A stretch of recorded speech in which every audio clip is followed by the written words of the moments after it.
monologue. It's about 10 minutes long, so I encourage you to move around so you don't freeze, your joints don't freeze in place. 4 or 5 days ago was the anniversary of Martin Luther King's assassination. And so I thought it was amazing that we were engaging with the monument here. So I wrote a piece about our love of monuments, more specifically than MLK or FDR per se. And to that end, I also do video work, and so my nod toward engagement is this. I think that we fetishize monuments and memorializing things, and part of the way that we do that right now is through cell phones. And so I would like to invite you, not command you, but invite you to use your mobile phones to film me, for the artifact of the video, but to engage with me in a mediated way, which I think is part of our dehumanizing trend in culture at the moment, in Western culture at least at the moment. You want us to? I would like for you to, if you would like to, yeah. And also record the recorders. You could record the recorders. So I am a performer, but I'll do my best to project over the concert. The piece is called An Elegy to Virtual Embodiment and Our Love of Monuments. No, I'm just kidding. Part 1, I am a monument. The world and the word are monuments. A life is a monument, as strong and true as stone. I hold place, I stand here, I attest to something.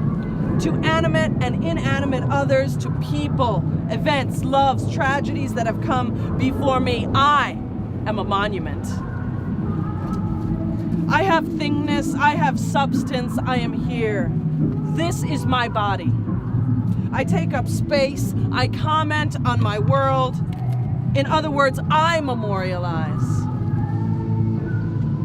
I attest to liveness just by being here. I am the monument. To those who have gone before me, I am a monument. Part 2, virtual embodiments. I am a performance. My words and my world are a performance of difference and sameness, of liveness and dyingness, of here-ness and there-ness. My life combines the ephemeral with the virtual, the embodiment of the performance, which itself gestures toward the making of a life as monument. My voice, this body, my moving image, all create contrapuntal lines of performance, life music of performance, research life. What does a life sound like? If you want to build monuments, build them with a voice, with a body, with gestures. My voice, my gesture. Make a video, make a voice. This is a stone. Andy Warhol made artworks from the Statue of Liberty pop art series, his pop art series of the 1960s. Appropriating timeless icon of America, the Statue of Liberty, and the democratic freedom as his own. In 1962, Andy Warhol screen printed Lady Liberty from an image he found on a dime store postcard. In other words, a small cardboard monument. The artwork comprised of 22 monumental frames. This is Warhol making a monument to a monument. Give me your tired, your poor, your huddled masses yearning to be famous for about 15 minutes or so. Why then must monuments always lean toward the worded, the stoned? What are words? What are stones when nothing changes? Why monuments when actions remain unidealistic, unmoved, unchanged, still unfree? Warhol made the 8-hour film Empire. That film Empire on September 11th, 1964. A monumental date, to be sure. For 8 hours, he filmed the Empire State Building in New York City, and pretty much nothing happens. From the 41st floor of the Time Life building, from the offices of the Rockefeller Foundation, all monuments, right? monuments. That film was shot at 24 frames per second, just like his screen print became. Is it a monument to the monument? Why do we have an insatiable need to find meaning, to make meaning, to memorialize? Why do we need to make meaning when there just plain is none? Can't we just be? Can't we just live together? Let's shoot an anti-monument right here and now. If our life is not a monument, a doing, a being, instead, aren't all doings anti-monuments, our bodies as becomings still monuments? We just can't resist an interaction at the end of the day. We just can't resist a good public or two, can we? The public nature of monument worldings is not so strange to us, artists, lovers. We breathe the monument on a daily basis. We just can't stand to be a passerby. Part 3. For the love of monuments. My life is a monument, is a life as monument. This monument is my life. For proximity is being alive, is it not? See, monuments can stand aloof. These guys kind of keep their distance, they keep to themselves. It's hurtful, really, those hoity-toity monuments. Screw you, monuments. I've loved some monuments in my time. Oh, yes, I have. And I've been rebuffed by a few as well.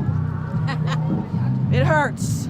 It's all well and good for the general public like these guys, sure, but what of the lover? Of the lover of monuments? We get the dregs, we get the shit, we get the tired, the poor, the hungry, the hungover, the exhausted, the wrung out monuments at home. Washed up monuments, exhausted monuments, refugee monuments.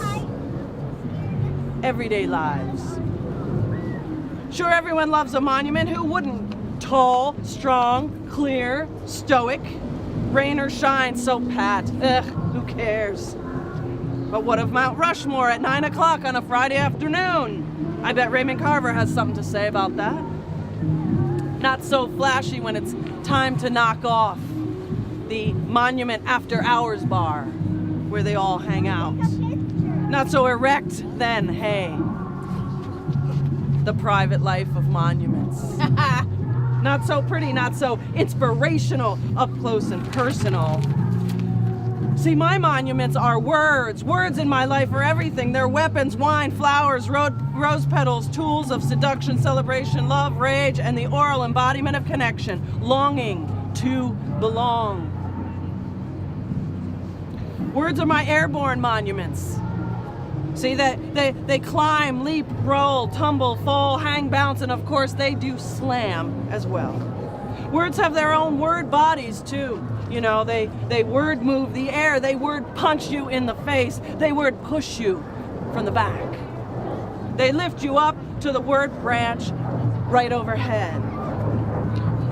Some monuments have words like these ones. Some words are monuments. My body is a monument. My warm body, a soft monument to your love. My hot body is a memorial to cold rejection. My words are monuments to my grief, to our love, to the journey, to the family of all of us. My slamming words and my flesh body are virtual monuments in motion to our solid stone love. My stone butch words are a monument to our body blues and our word love and our lastingness. Our words, our bodies are monuments of love. Let us embrace our words and bodies as our own living monuments to love. Oh, his white monument, MLK. It couldn't be whiter. The structure of world peace, he says, cannot be the work of one man or one party or one nation. It must be a peace which rests on the cooperative efforts of the whole world. Sure, but it's a big stone text about how to live. But we down here, we are the living, not stone. Let our bodies and words be monuments themselves. Bodies are monuments of a life lived, and everything passes away. Everything, even heroes, even stones.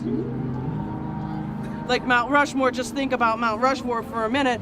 Mount Rushmore says it's reminding us of 4 presidents, but it reminds me of other things. That these white European men came and cleared that sacred hill. In the Black Hills of South Dakota, that sacred place they knew nothing about.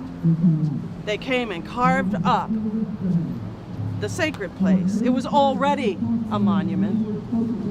It was already a monument as it was in its place, doing what it did for so long. So it's really a monument now to white destruction, a monument to white ignorance or arrogance, one or the other, I don't know. But that's the problem with memorials and monuments and memories. They're slippery, you know, they mean different things to different people.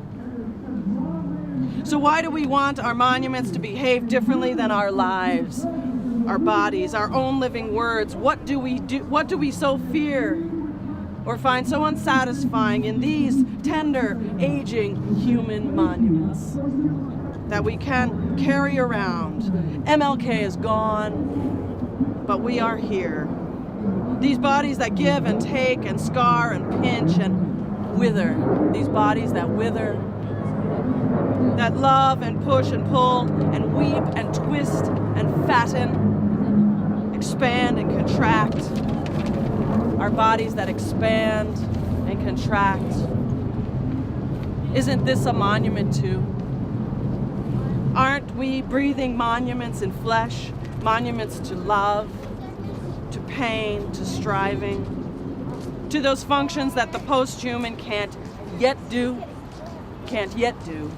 But maybe one day, when there are fewer of these monuments and more of these monuments, maybe one day soon, when the everlasting metals and stones and circuits and unchangeables and unmovables and unweepables predominate, when they preside over this tender, green, and fleshy, rotting planet monument, maybe then our bodies will become monuments of monuments of monuments to a remembrance, to a remembrance of things past. Thank you.